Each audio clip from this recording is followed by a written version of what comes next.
क्या आपने कभी सोचा है कि देवताओं की उत्पत्ति कैसे हुई? क्या वे हमेशा से थे या फिर किसी विशेष घटना से इनका जन्म हुआ? आज हम वेदों और पुराणों के आधार पर देवताओं की उत्पत्ति और उनके रहस्यों को जानेंगे।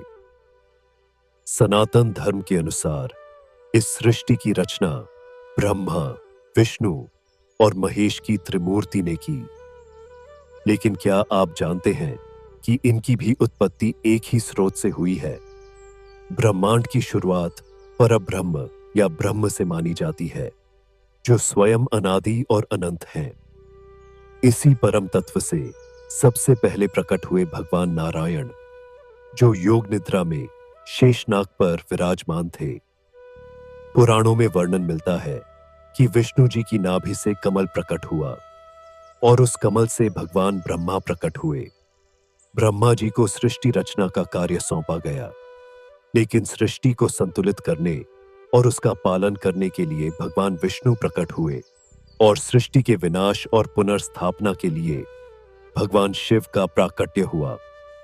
यही कारण है कि इन तीनों को त्रिदेव कहा जाता है।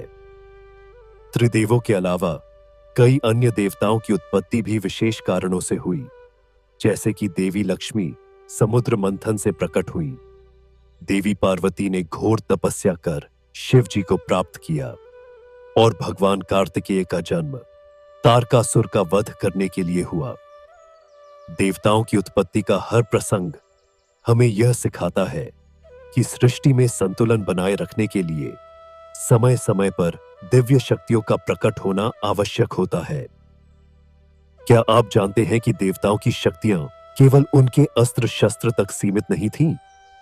उनके पास मंत्र शक्ति, तप शक्ति और दिव्य ज्ञान था।